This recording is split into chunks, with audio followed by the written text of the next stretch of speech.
You are listening to Aim Higher, a Catholic podcast designed to instruct and to encourage the daily practice of our faith.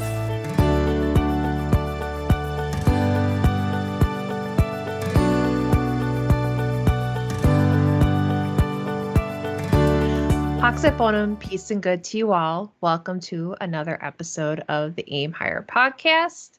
I am Sister Catherine, in case you didn't know. And with me is Father Anthony. Hello. We've got it recording. There'll probably be a video. I am here. And you're there. I'm here. You're there. I'm here. No, you're there.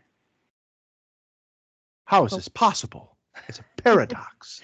Anyway, so for this episode, we are going to do, or we're continuing. What is this devilry? Sorry. We're continuing, almost practically wrapping up the series of the precepts of the church, the 6 laws of the church. We might get it done before the end of the year. Considering how it's the tail end of August, we ought to, since this will be number 5, and there are 6 laws of the church. For those who need a little refresher, because that is one of the first things you tend to forget, or just not really. How many of us can okay, what are the 6 laws of the church? Could rattle them off. I mean, that's usually what it begins with. Yeah. So, let's see. Now let's say.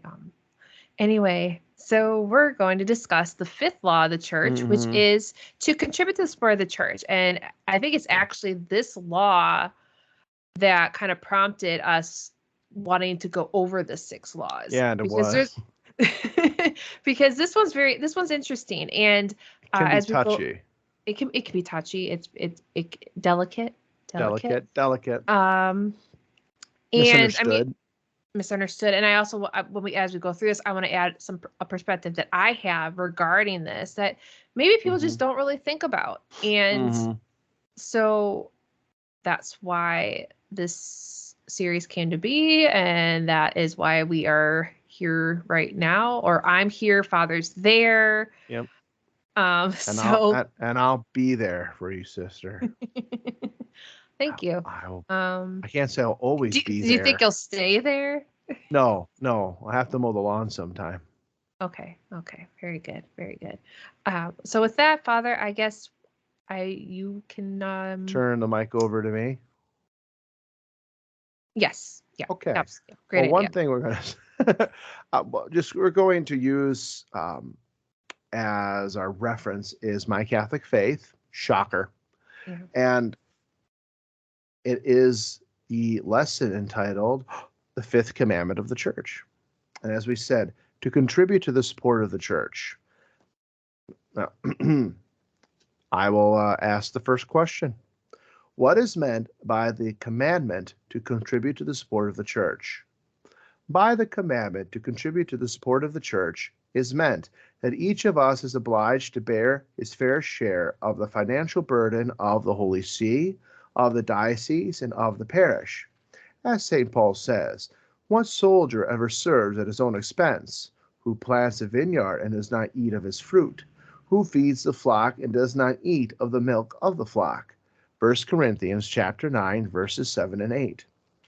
We are bound to support our pastors because justice commands it, and God ordained it. Our pastors are the priests in whose districts or parishes we live.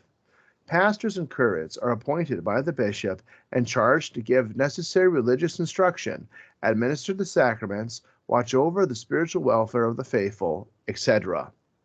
The Lord directed that those who preach the gospel should have their living from the gospel. 1 Corinthians chapter 9, verse 14. Good citizens never think of grumbling about the taxes they pay the government. They have a great, if not greater, obligation to help the support of the church. 2. We are obliged to help support our bishop as well as the Pope and to meet all churches' needs according to our ability. If we do not support the church, we would be unfaithful to Christ's command that it go and make disciples of all nations. To teach the church has the needs of funds. our spiritual superiors need material support as much as we do, if not much more, on the account of their duties. The laborer is worthy of his wages. 1 Timothy chapter 5, verse 18. 3. Mass stipends are given, not in payment for the spiritual benefits, but as a means of support for the one who says the Mass.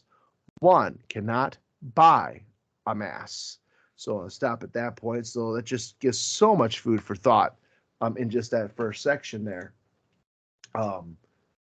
There's those who could feel that it's unlawful, but in Scripture it makes it very clear that those who preach the gospel live by the gospel. And think of it this way. It leaves the priest free and available to give to the support, for he gives his spiritual guidance and supports the faithful. You know, if as you find some Protestant churches, I don't think it's a great deal of them, but some of them do. Their pastors have full-time jobs somewhere. They work. Then they would say, well, St. Paul worked. St. Paul was a tent maker and such, but St. Paul wrote this about the gospel. He understood the necessity of a priest not to be restricted with such social obligations as having a job, and also as a personal obligation. He has to take care of his needs. He has to be able to feed himself. And then also, if you have a church, to pay for the upkeep of the church. So he needs to have the funds to do that. He cannot do it himself because his focus is upon the needs of the people. And if you think of it that way, you are freeing the priest up to be able to give himself to you completely. And if he were just the same argument, it's like, why should priest remain celibate? Why did the church enact this law, and why can't they marry? Well, there's no divine law preventing a priest from getting married. And there have been in the history of the church priests who were married. In the Eastern Rite, you have men who are married priests. Oh, the interesting thing about that is that a man cannot become a bishop if he was married as a priest.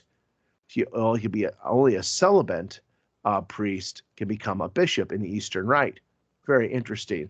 But also, I think even it works similar in the Orthodox. Now, it says in Scripture, a man cannot serve two masters, and a man has to either please God or his wife. When the situation calls, when there's a conflict, who is he going to answer? Who is he going to tend to? His wife's needs or the needs of God? And sometimes they conflict. Sometimes they don't conflict, but sometimes they do. And you can create great struggle in the house. Or even the priest within himself could feel that separation, wants to be with his family, wants to be able to enjoy his son's ball game or his an anniversary with his wife, but has to cancel it. Yeah, you have those who are doctors or lawyers of jobs that use a lot of their time, take up a lot of their time, and say, well, what about them? They do it. I say, yeah, but they also have to do other things, which we're talking about men of this if they make a good salary, they can kind of make up in some ways. A priest can't do that. Right. He can't make up. Makes me think of a story I read of because a lot of people get really tripped up over how priests can't marry and how will they be better at counseling married people if they knew what they're talking about, which is you study. There's quite a bit of studying going on, so that's really a fault. That's just a ridiculous idea. But it was sharing a story of a Protestant man who was actually he married man they were having some money trouble. Something happened, and he he needed some money fast, I think, to fix his car, and he opted to go to the Catholic priest for help because he didn't want to go to his minister, his Protestant minister, because his Protestant minister is married, and he knows that the minister often shares stuff with his wife, and he did not want it to get around that his family, I think it's like him and his wife were having problems, something like that. It was very private, and he knew that, a Catholic priest, who's he going to tell?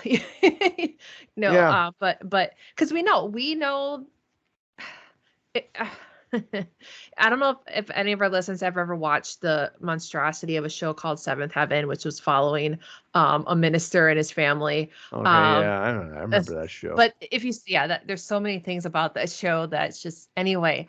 But it would show very clearly how, as much as his wife supported him in his, and we're not, if you watch the show, you're not really actually sure what the man did. Anyway. Yeah, what did he do all day? Exactly. But she's like, that's his job. But you could still see how it was held against him. Like there was a ton of contention there. And you could see he actually can't do both. He can't. And so, it's kind of like when you watch watch shows, or even you just hear about it. Like it just makes me think of a scenario where a policeman is put undercover, and he even has to keep this from his partner, because it's such a deep cover. Mm-hmm. And then of course, when it all comes out, his partner's like, well, why couldn't you tell me? I could keep a secret, and it's like, but they understand why he couldn't, yet you still make them feel bad for keeping the promise that that you'd have to do if the shoe were on the other foot. It's like, why the guilt? So anyway, all that to say is I'm very grateful that whatever I go to tell my priest to talk about that is between that's him, me, and God. Especially if it's a matter of the confessional. Right. So great, interesting question. If somebody says, well, what if a Protestant, came in, wanted to get the advice from a priest, but he came in during the confessional hours. He sneaks in, and he even tells the priest, I'm not a Catholic, Father, but I wanted to get some advice from you. As would say, well, does the priest have to keep that to himself? The seal of the confession still apply? That's an interesting question. It just came to me. I would probably say yes. Well, at the end of the day, why would you want to even share it with anybody? Because that also falls into gossip. Right. It's like, you won't believe what this Protestant told me. Absolutely not. You keep it in confidence. I mean, you may address it, no out names, more of an intellectual study, or you're looking to get advice from it. And but very often, if you are a priest and you want to consult someone else about it, you get the person's permission to do so, and say, I don't have to use your name. I just need to get a general idea and run this by, because I want to be sure I give you the right answer. And a priest is always better off making sure he gets the right answer, because you have the general principles that we follow, but circumstances play such a big part to it, and you may encounter circumstances you've never encountered before. So we're getting a little off the topic a bit from that, but it's just a reminder that a priest, now he has that responsibility of taking care of a family. I mean, then you have to add in the fact that you would have to then, we'd have to pay for the priest's family to live, pay for the family's insurance. You'd have to pay for, the kids and the salary the priest makes, which is not really a lot. Even, what they make in Novus Ordo is not really a lot. And it's just, you're adding an extra expense, and obviously God didn't want it to be that way, but the expense of the preacher, so he can tend to the needs of the faithful. And because he does that, is it not a point of justice that he also can share from the fruits of the spiritual work that he does for the people? Because the administration of the sacraments, the instruction, the Mass itself, the sacraments especially, you have extreme unction. It doesn't work where you call the priest up at 9 o'clock at night and he says, you have to call me in office hours. You can call me at 8. You can call at 8 in the morning. If I'm not there, you leave a message with my secretary.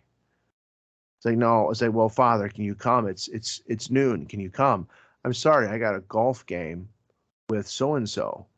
That's not, and that's kind of admonition, admonition, admonition, admonish, ADMONISH, Admonish. admonish, and but then it's admonition. That's TOIN, and admonition. I think it's admonition. Well, I kept thinking you're saying ammunition. And I know. That's why I always fumble those words. Again, I'm like, is that a real word? And maybe someone could tell me again if I said a real word or not. But That's how we chat to see if people are listening. There's another word. There's another word that I every time I get it, I just like, am I pronouncing it right? And it's a simple word. CURE. Cure? Cure. Well, speaking of words, because we read in the Following of Christ, the word desert, dessert. There's all three spelled the same, but there's the desert, the place, there's dessert, the yummy treat, and then there's dessert as in leaving, Well, I thought dessert as in the yummy treat has 2 S's and desert only has 1. Oh, maybe you're right. You're right. You're right. But they're pronounced the same. The double S. That's okay. Desert. Yeah. Dessert. So when I was reading, I believe, because I was like, well, if I say dessert, that's just I'm gonna think yummy treat. I'm gonna desert this people. So I said desert, and then it didn't track. Like, it's just like that. The bishop grabbed the book from me. He went back and read it. It's like, oh, what are we having for dessert? Oh. Not ice cream. Not ice cream. I think people understand, and most Catholics understand, the obligation here to give to this word of the church, the help pay for the livelihood of the minister, and especially for those of us who are in religious orders, we don't get a pension from the diocese. We don't get this extra care. Right. There's not an elderly home. There's not an elderly home for the aged religious. We don't have that. So we're gonna work till we die. We're gonna work till we die. Like I've said to people, I said, I was at a burial last week. Yeah, it would still be considered last week. It feels like 2 weeks ago, and burial, and talking to the person there, and I said, well, yeah, I said, with my job, it doesn't pay well, but the retirement package is fantastic. I just hope I can cash in my 401k. So, but we do need the aid because we have physical needs, and especially in today's world, you have to have money. This kind of goes a little bit into the question as being a Franciscan and taking a vow of poverty.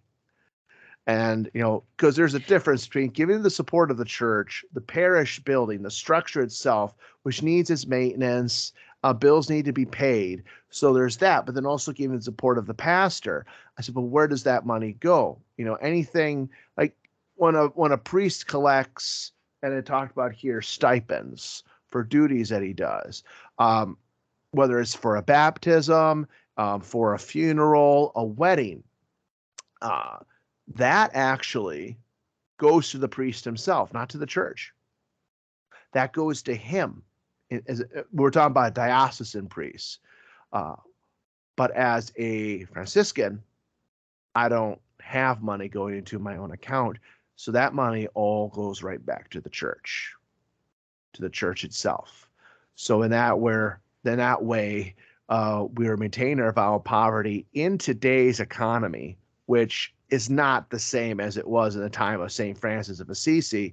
So we have to really put stress upon the term ad usum, to use. This is ours to use, not to own. It's funny because I did struggle with like that mentality in the beginning because, I have a computer, but it's Yeah. not, I'm very careful. I don't say it's mine. It's not mine. It's Mhm. ours. Or the cell phone I use. It's not my cell Mhm. phone. I mean, it's very easy to say, oh, your cell phone, here's your cell phone's ringing. Well, it's the one appointed to me, you know. But we do, Um, but just so we stay away from the confusion with people. I will say my cell phone. I will say right. I'm driving my car. I will use the singular possessive because it's just easier to explain than my saying, "Oh, the car that I use." What? Right. That's the car that I use. Right. Is It's it a yeah, because this rental? is yeah, it's assigned to us. It's for our use. And I mean it basically is the mentality of like at any given time the computer could be taken away from me. I'd be okay with that. I don't think that's gonna I'd happen. adjust. I'd be like, well, then, I'm um going back to the old typewriter, I'm gonna get my little jar of ink and my quill my pen quill pen. and Work oh on I my would be so work on messy. my calligraphy. I already have trouble with marker. Um Well, I but just yeah. it is interesting though how um because when we talk about like the sport of the church and I think for most people do get it and they understand it even if you don't always use a priest at some point you're going to be very grateful that your priest Hmm. at some point in your life like when you're young Yeah. it's just you go it's mass but then there's at some point Hmm. you're going to have an elderly parent loved one or even and you're going to be very um glad that the church designed it in this way um, to be able to provide the sacraments when necessary. And it is a way to keep the priest free for this, and that doesn't say that priests don't have their own time for recreation. But they arrange that people that their people are covered. He has to go on a retreat or he gets vacation, and we don't get that really here. But I guess I will begin as something of a vacation, but it's a working vacation. Going down to Oh, Mexico in a few months, but that's it's for more like a dedicate. couple months, Father, but okay. A few kind of falls into the area No, couple, no, but you're couple two. no couples It's too. But right. if I say a few, yeah, a few. I It's think three it's or at least more. three or more. You're right. It's a couple months. If you disagree, let us know in the comments. No, no, Um, I don't think you would disagree. In fact, it may like ask a question. I can ask you on the. No, I'll ask you privately. I won't ask you here because it is kind of a private thing. So oh just boy. just no, no, no, no, no. It's nothing important, nothing bad. But I'll ask you there. I'm gonna actually write myself a note. Okay. Um. Anyway, this. I mean, I don't know where we really want to take it now, especially because what you read from My Catholic Faith covered pretty good. It explains things so well. Um, I mean, I think many of us do understand that the collection plate. I mean, because it's not greed. It's just Mhm. making sure that where you go for the Holy Sacrifice of the Mass, there's a building and that there's heat, there's Mhm. light, Air fans if conditioning. needed. Right. All that requires money. We know it. Um, so it shouldn't be too hard to understand. But one thing that I wanted to kind of share is that I feel like it's probably just not emphasized enough to our youth Mhm. how important this is because I'll admit I did not tithe I didn't tithe well for a number of years, mostly because I just really just didn't understand the law, I guess. Didn't really, Mhm. you just, because you think like when you go over something, explain it, it's done.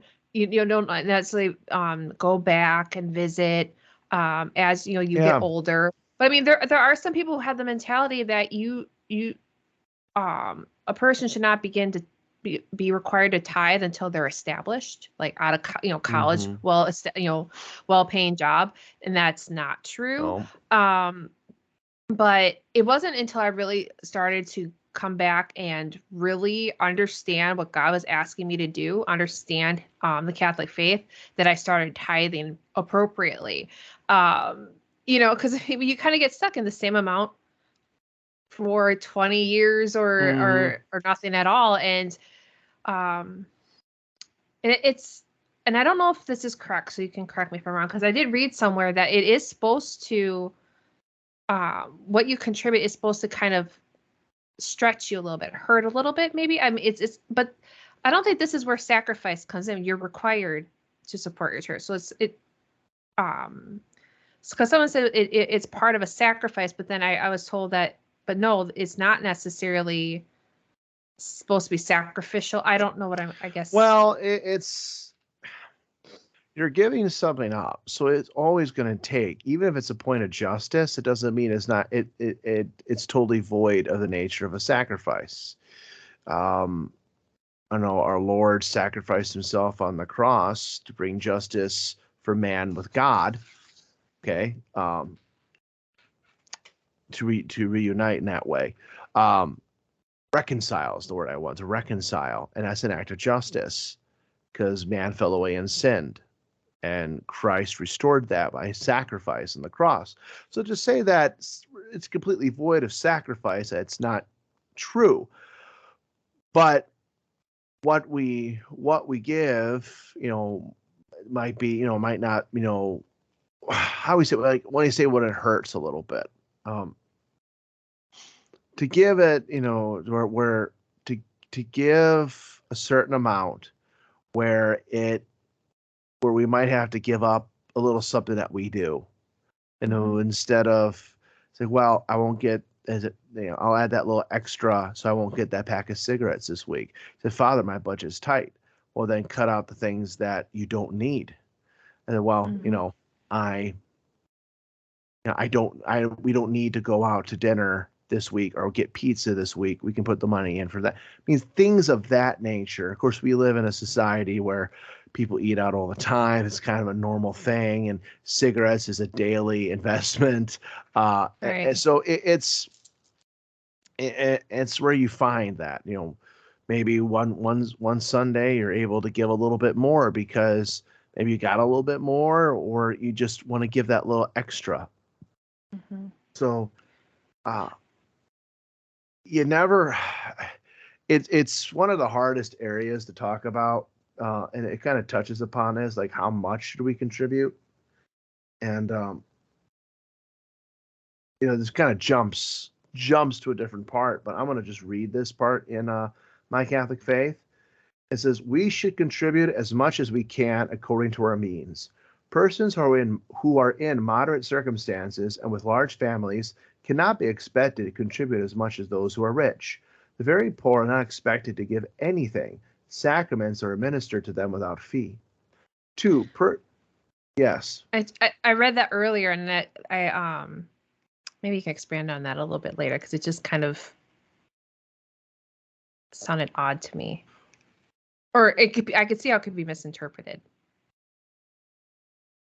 Are you ready for it now? Yeah, I'm ready for it now. Okay, because it says the very poor are not expected to give anything. Sacraments are administered to them without fee. So to me, it's just like, does that mean that those who can, or I don't think they wouldn't be denied the sacraments, obviously. If you knew someone had money and not giving it, which, let's be honest, how closely are we all paying attention anyway? There's but I guess it just read funny to me, because if you're not giving anything, then you don't get the sacraments. I mean, I do know that a friend of mine, or former friend of mine, years ago, she was Catholic, if you will, and she told me how her parish kicked her out because they sent a couple letters, and because she wasn't tithing, she was no longer welcome there. And that blew my mind, because I'm like, that would never happen at Our Lady of the Rosary, or where I was growing up. I mean, and this is coming from someone who didn't tithe very well, because again, didn't really understand the necessity of it, the gravity of it, which is why part of me is just like, why didn't anybody say anything? But it's like, how do you say something to the person? How do you? You don't. I mean, this is why I said in the beginning, it's one of the touchiest topics, very sensitive, because you can go to a person, and if you are the priest, or you or you're the accountant of the church, and you have an idea what each person contributes. So you kind of, it's like, are they actually giving everything they can? Is this really all they can give? But then you kind of go, well, this is what they're inspired to give, and you leave it there. Right. Some people, it's just is what they learn habitually. And that's like you brought up with children. It's good. It's good to get children used to the idea of tithing early on, not to wait till they're established, because when you're established, that also means what? Now you have a car payment. Now you have The more you make, still the more got to pay the for less college. money you have. You still got to pay for college. Now you might have a house payment, get married. What if you have expenses for your wedding? You have this. All these things start coming up, and you're going to say, because now you're not in the habit of tithing, oh, I don't have enough money. And that is something I contemplated, because our dad was choir director. He didn't sit with us. So we never saw him put anything in the collection box. He did. He would give his early, but I think because that wasn't, and this is nothing against you, Dad. I mean, but because we didn't have that experience, like not seeing him, not being a part of it, might have impacted. Maybe. I'm not pointing fingers, but I'm just trying to think why. It's one of those things that we're looking into our past here, and there. But it's. And like, me now, or me when I realized I wasn't tithing, I was like, why didn't Father Bernard say anything? Like, it's kind of are you giving on? But you can't. It's you awkward can't. because you don't want to know a person's business. You don't want to know their own their financial situation. They come to you. It's usually, Father, I need help, and you want to be able to help them. The less you know, the better it is for charity. But when you have somebody who, who's working a job, and they're only making like $300 a week, and you're paying rent, and say you're making maybe $1,500 a month or something, can you really go to that person and say, well, if you're tithing, you're going to give actually 10%, and each, if you're bringing home $350 a week or something, you're actually making closer to $500, and they're taking the rest from taxes. Right. It's like how much you owe a week. I say, well, technically, if you were tithing, you would owe $200 a month. $200 a month is a lot of money for a person in that situation. Yep. So what do you give? You give what you can. And maybe one week you're able to give, you're able to put $20 in.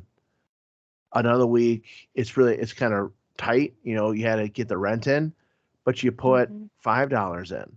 Another week, hey, you know what? Things got good. I got my tax return, or I got a little help. Now today I'm putting in $75. Or you found some spare change. Just throw that in there. Throw that in there. It's, you're sharing your blessings, with God who blessed you. And then God also understands, and the church understands that, okay, it's a little tough. It's a little rough. And like here, in a lot of places, people drive a distance. So you got to consider gas into what they give. And that expense is a lot with how much gas costs.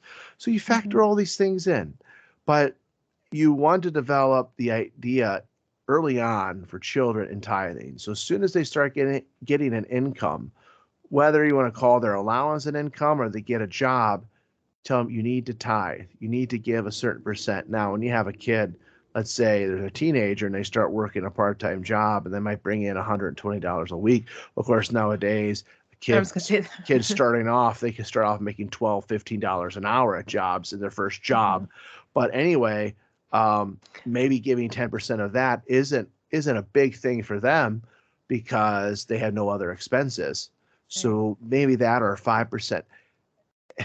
It's that your widow's mite, if it's given in a charitable, humble spirit, means a lot more than the thousands of talents that the rich man can give. And he gives it, and it doesn't, affect him at all, and he just does it out of rote. He just does it because that's what you do.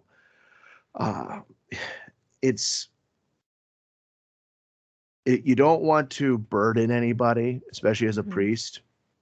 And like it brings up the poor person, and the person's poor, they can't afford it. So you say, look, it's like, Father, thank you for baptizing, little Johnny here. And usually the baptism, you would give the priest a little something. It's like, wow, how much do you give, Father? I don't know. What are you able to? What are you able to? And as a Father, I can't give you anything. We're just really broke right now. I said, don't worry about it. Don't worry about it.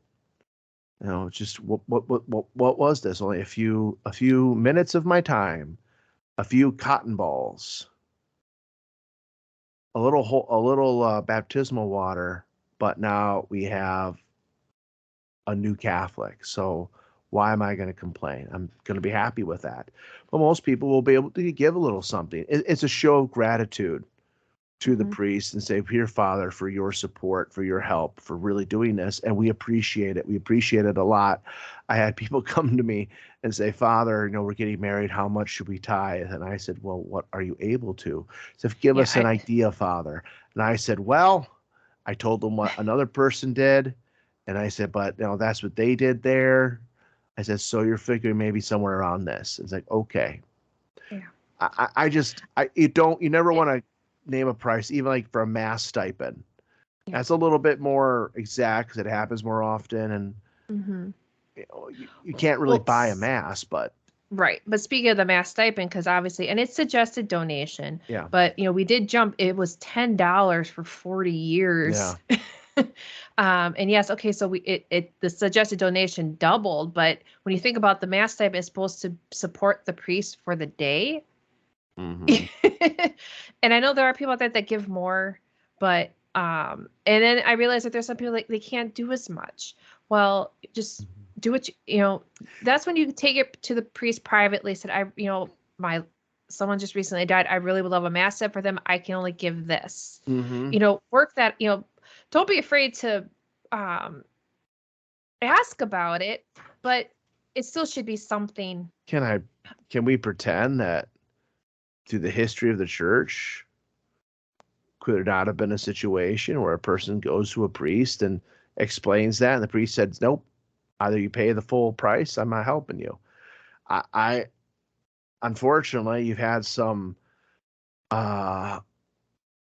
bad priests out there, and it's probably happened and probably turned off. And I'm going to say, I'm sure it happened, because if a parish sends you a letter saying you're no longer a member of the parish because you're not tithing, or not enough, and you have people, you're not tithing, they say, and I'm not even sure how regular she was going, but still, it just blew my mind.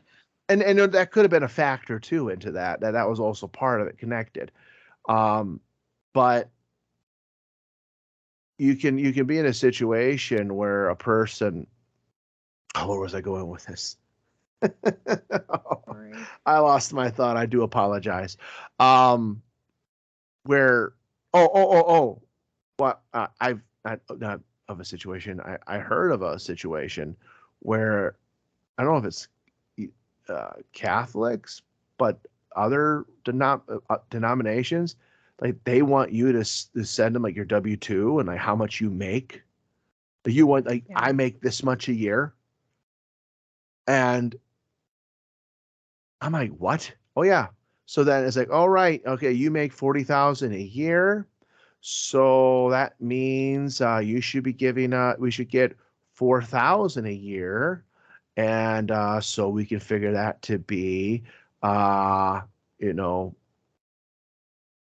would that be? 400, about 350 a month or something. And I was actually talking about that with someone this morning. We're talking about what people make, because I said, when we talk about tithing, that's the gross amount. We're not talking about net income. As I said, what the person told me, what they make, I said, well, you're looking at roughly, like, I'm just going to throw a number out here, but it's not going to be exactly what we talked about. Somewhere between $5,000 and $10,000 a year, closer to the 10. And she's like, Father, I couldn't afford that. I said, yeah, you look at it. I mean, that's like a car payment right there. And a person, unfortunately, needs a car. So for some people, that's a good portion of your house or your rent. And people just they can't afford that. So what do you give? You give what you can. Right. And when you're blessed, share the blessing if you can. Well, that's brought up in my Catholic faith that persons who are wealthy should remember that God gave them their wealth. But kind of getting back to like those who are struggling. I mean, I know for myself, because I, never really made a whole lot of money, but I also know that there are probably things that I could have done without, though, too. Just sometimes we do have to have that perspective and look back. Okay, did I really need to go get coffee that day? Did I? Because do you ever need to? Right? I had a habit of, because I get up early, take my nephews to school, get them going, and get them to school. I stop for coffee. Well, I wouldn't pay for coffee now with what the price is, but it's still at $3 for a cup of coffee. And if I did that 3 times a week, you're looking at $10. Could I have, shaved off 1 or 2 of those and, given the odd amount of $6 more to the church? Absolutely. That's just something that we have to kind of ask ourselves from time to time when we say, oh, I can only give this much. Just to kind of maybe like look at it month to month, just to see if maybe, well, this month, let's just, as a family, let's try to see what we could do for a little bit more, like maybe around Christmas time, especially, make it a point to get together, say, okay, we want, let's do something so we can give something a little bit more than our usual to God. Yeah. And find a way to make it work. Take their ideas, throw some ideas. What could be done to make that happen? We all have that a involvement. hobby to some degree. So ask yourself, how much does that hobby cost you, like in a month? And then either you shave away for the hobby or you give close to the equivalent of that to God. It's just, well, it's what you want to stress. It's what you're able to give. And we never want to put pressure on anybody. Right. What we're trying to inspire is what the gospel says, or not the gospel, I think it's the Psalms actually. God loves a joyful giver. Yep. And we don't want people to feel burdened, but there are times that we have to pass the plate. And we have to say, look, we need a little extra help here. And will you assist? And I'm happy to say we have so many generous people that we're around that have helped. And I think you and I have talked about this before. It's like when we first like kind of discussed even like this particular precept months ago, it's like, you could go like to the pulpit and kind of talk about it, but it's gonna be but the people are going to be stepping up are the people that already do give so much, and you don't want to put that, it's so, and it's hard. Yeah. And again, you don't want to go to someone who, might be, I was like, really, is that all? And it's not like you have if you get a person who's got that temperament and you could say it the nicest way possible, oh, that priest is greedy. He is greedy. And you're like, you can't win. If they want to find a fault with you, they're going to find a fault with you. Right. And usually a person like that, they're probably not the practicing Catholic. Because you want to be able to help. And okay, Father, but I'm not able to give money. I don't have it, but I'm able to give my time. Yes. Then okay. That's another thing you can do. Church windows need cleaning. The need vacuuming. The lawn needs mowed. Things need to be done at church. Yep. It's like, unless you are wealthy enough and say, hey, Father, if for some reason one of our guys wealthy, he's Catholic, he's Italian, hey, Father, I'm going to give you a little extra money each month so you can go get some of these cruise guys to come in and clean the place up, make it all nice and pretty. You know about that? Hey, horrible impression. But I was just praying for it to be over. No, you wanted it to continue. You wanted me to do the rest of the episode like that. Hey, but fine if that's the way you're able to do it. But if you can't, and you're able to just to give a little bit of your time here, a little time there, Right.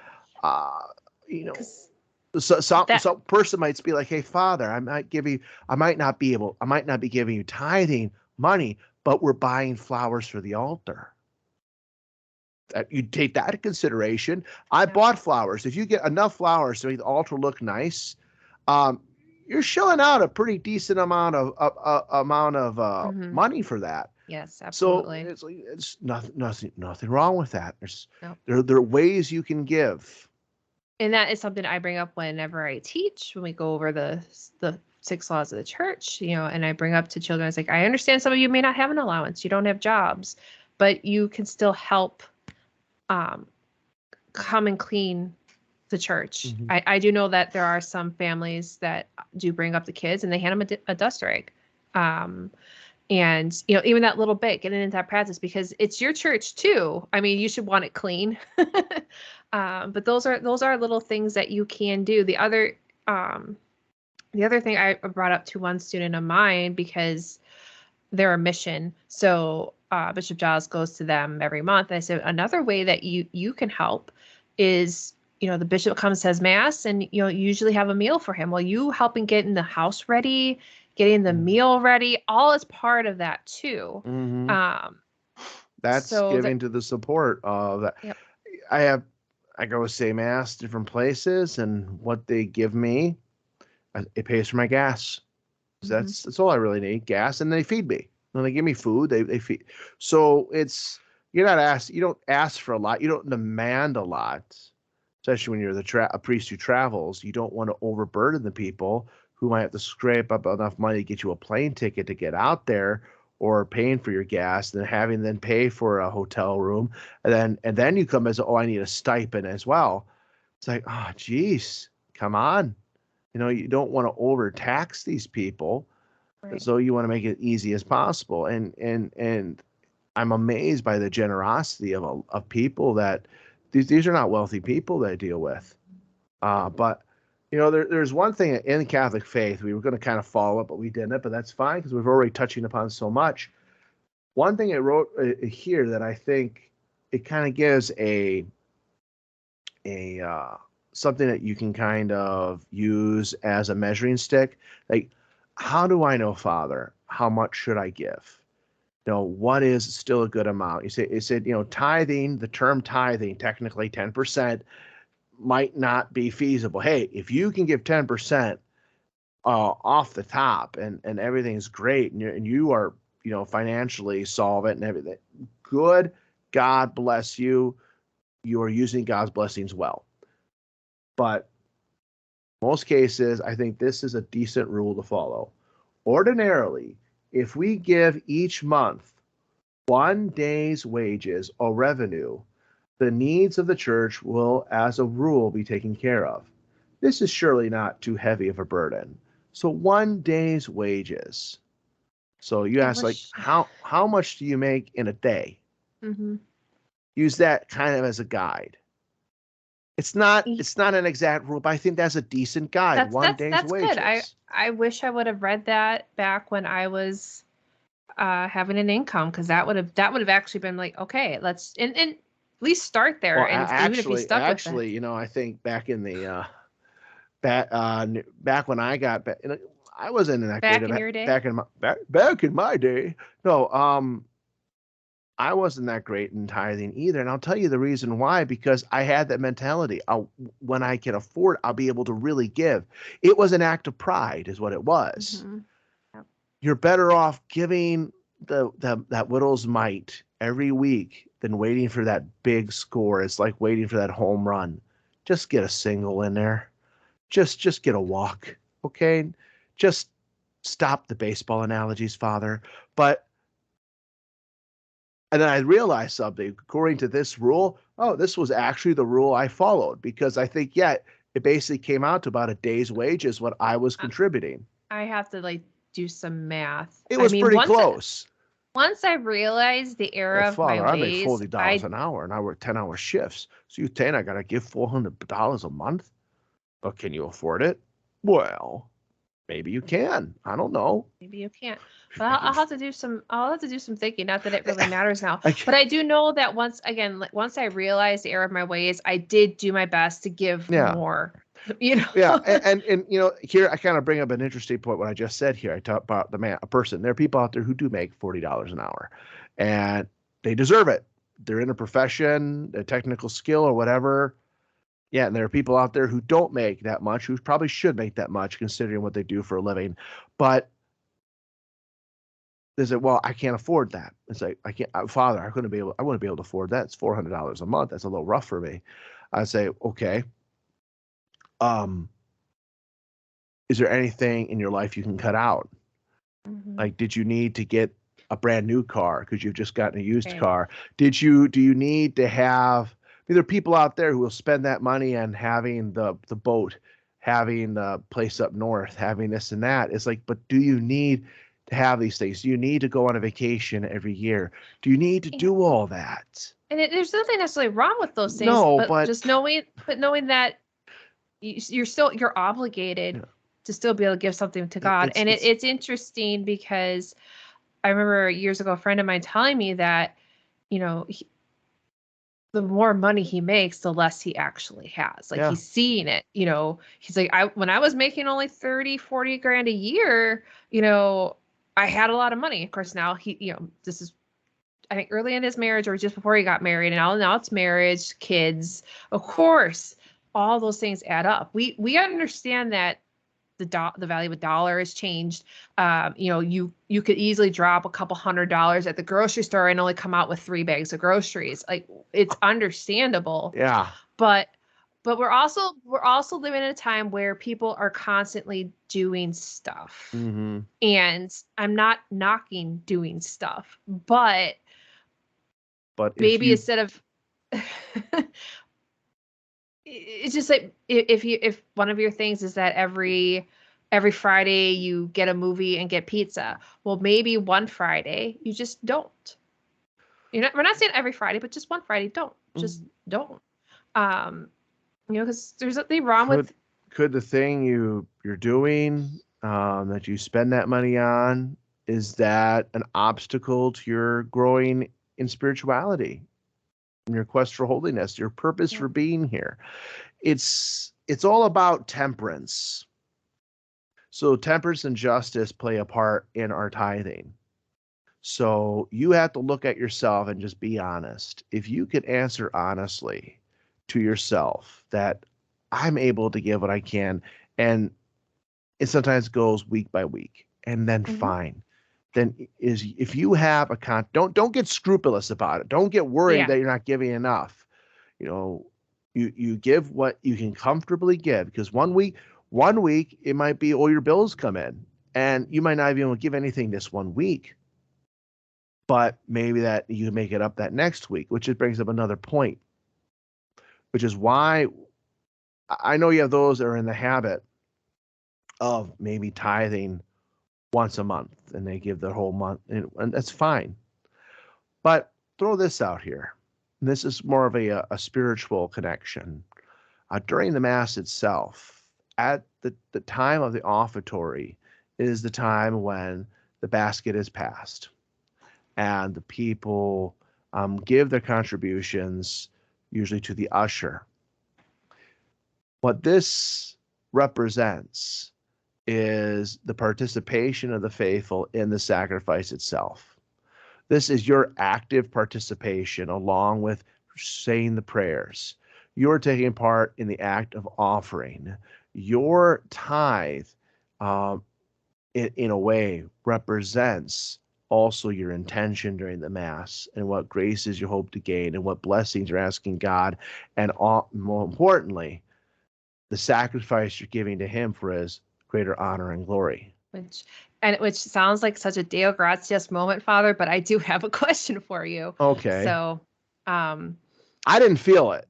I didn't feel the Deo Gratias moment. I was vibing like you were trying to like wrap I it wasn't. up. I wasn't feeling it, the boy. So I don't, because I know the last episode I kind of. Yeah, you kind of jumped the Deo Gratias gun.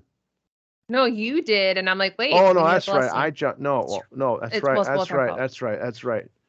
I jumped the Deo Gratias gun. So I knew what I was going to If say. if a person doesn't go to mass, do they still tithe?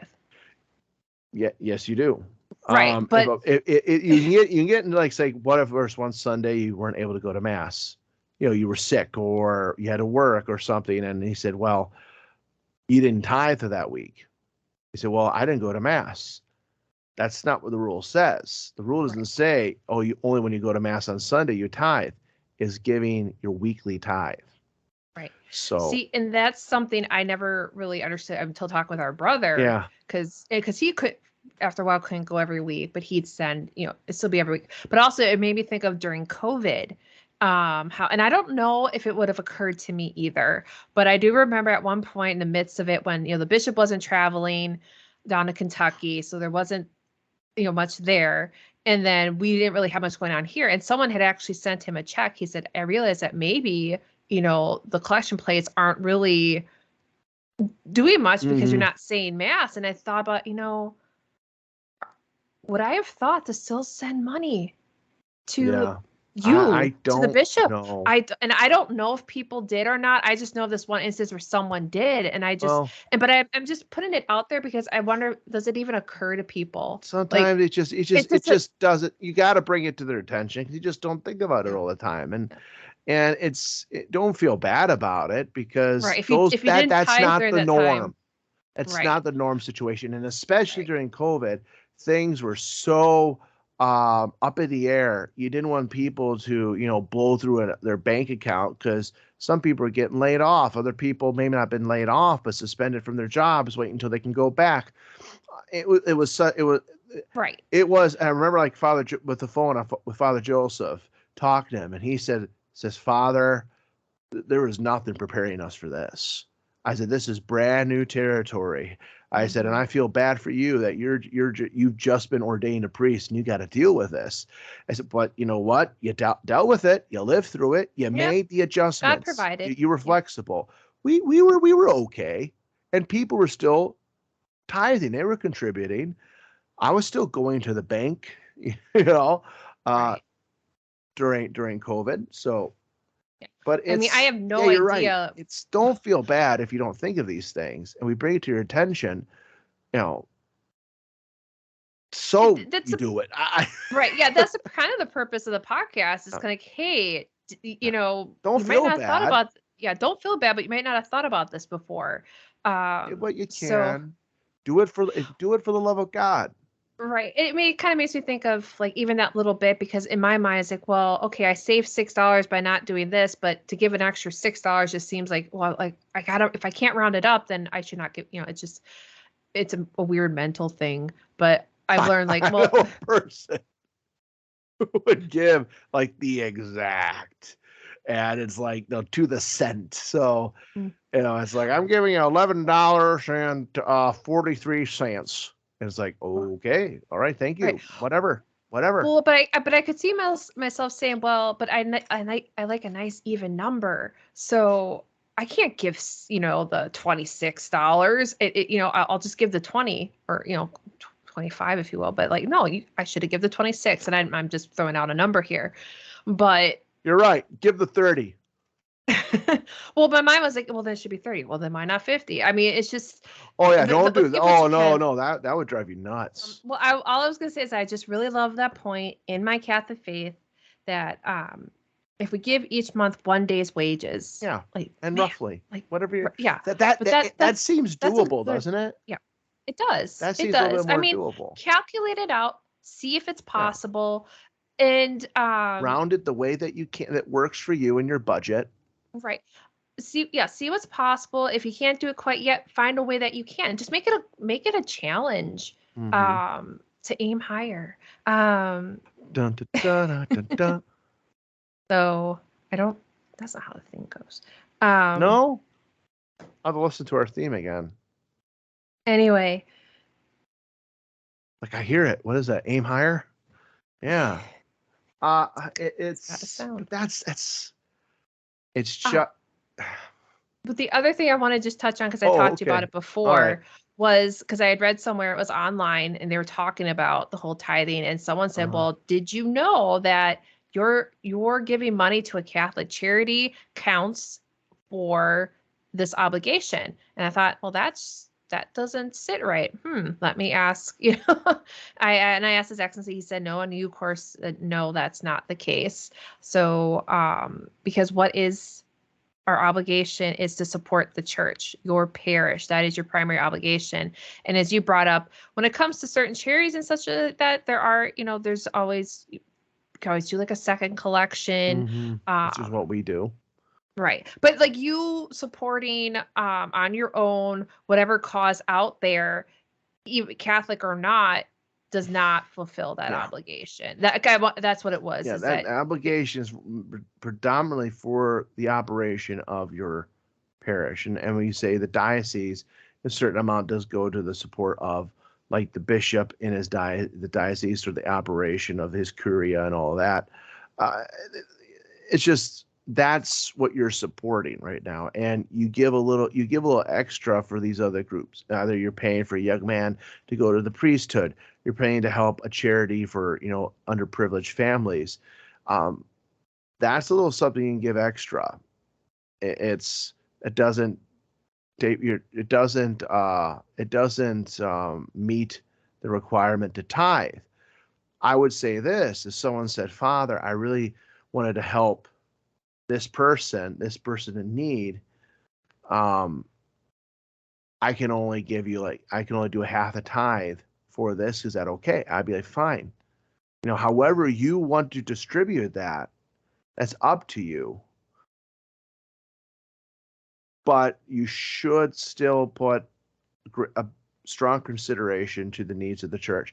I want to, just kind of just clarify that into the sense that if you encountered somebody who was like destitute, they needed money and food to live, and you went to buy their family food, and you end up spending like $400 help buy them food and helping them out, and say, well, I have nothing to give to the church. That's fine. The law of charity supersedes, but how often does that happen? So there's going to be circumstances that do come up, and the church, as it should, would understand. And in ways you would say, well, please make me know of it, because we might be able to help the individual also with support, not just from you, but from other parishioners or even other people in other dioceses. This is something we want to do as charity. That's why you have like Catholic charities and such. So, but just giving to that and not to your church does not fulfill the requirement.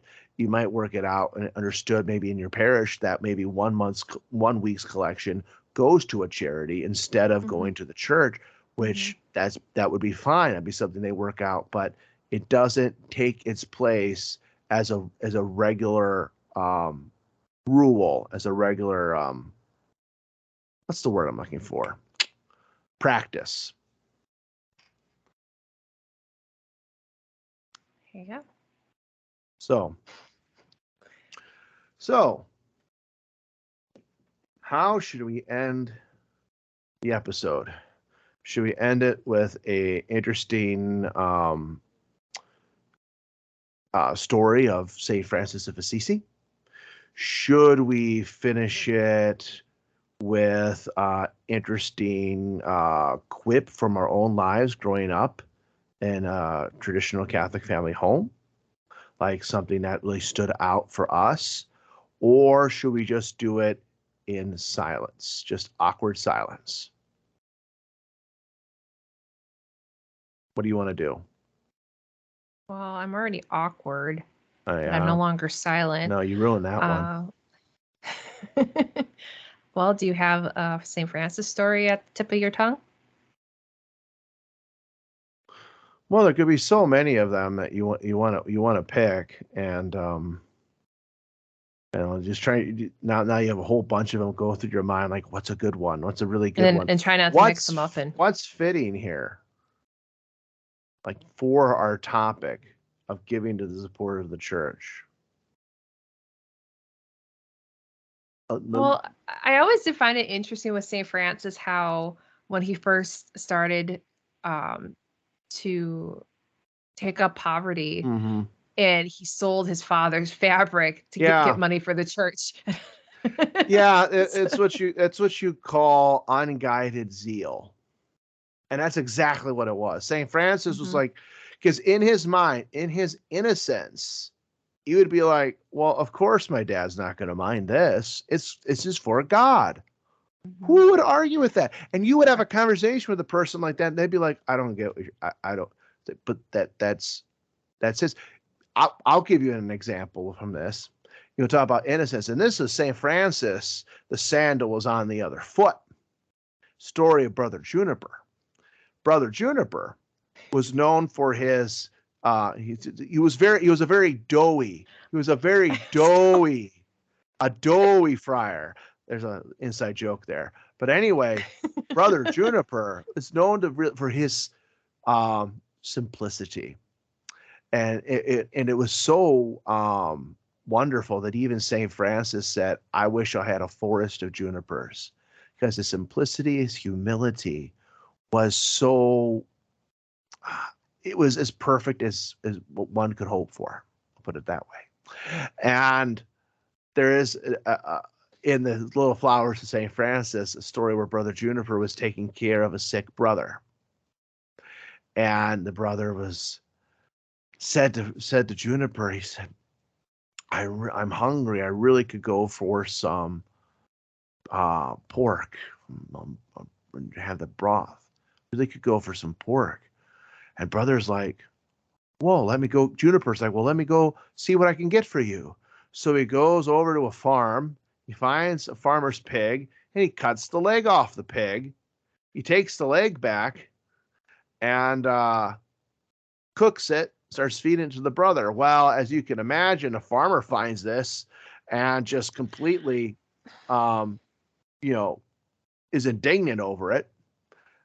Rightly so. Rightly so, because this man just came off and cut the leg off my pig, which I always kind of thought about this story. I said, okay, but what about the pig? Remember, it's like the pig, and I always had in my head, the pig was just a 3-leg pig, just like hopping around there. I said, but did it bleed out? Yeah, did he cauterize the wound after he cut the leg off? So it kind of makes people wonder, is this really just kind of a legend? It would actually happen. Right. But there's a lesson to be learned here. So they go to St. Francis and he's like, okay, well, no, this is wrong. We don't do this. So this is not begging. So he goes to Brother Juniper and he says, brother, you should not have done this. And brother's just like, but I did that to help brother so-and-so here, but you're not supposed to take it. But I did it to help somebody. Obviously, farmer, he would want me to help, right? So I'm helping, but you took from his, but he would gladly give it because I'm helping. And Juniper couldn't get it. St. Francis basically just had to kind of just shake his head. We'll see, but in my mind, it's like, okay, well, if he can't get this, is the life of a poor Franciscan for him? I mean, because to me, it's just like, it makes you wonder the certain whether it's a legend or not. Yeah, and I think it was just to demonstrate his detachment from the world. Some would say his detachment from reality. As you point out, misguided zeals. Right. Is what he had. And which I think we could all look back. We all probably had some sort of experience with that. Francis had to guide it back on track. And just like for us, yes, we've all experienced misguided zeal. And that's actually one of the ways in which the devil can get at us by inspiring us to do certain austerities, certain religious practices, and we find out it's too much for us. And then we start having a horror of that practice because now we're finding that we're unable to keep up with it. It's too much for us. Like, no, we have to be temperate. We have to be smart. We can't burn ourselves out spiritually. So that's a bit of a lesson to take from here, to have that temperance and that prudence in all of our deeds. And well, that's kind of a preview. The reason that came to my mind is that I'm still working on the recording for the Discernment of Spirits. I'm hoping to get it out by Advent, no later than Advent. It's a little bit of a project for me, but we'll get it out there, and I hope people will take much from it. Excellent book. And I'm really hoping to get it out and for people to listen to and really to take from it. That said, we will end today's podcast with Deo Gratias. Deo gratias.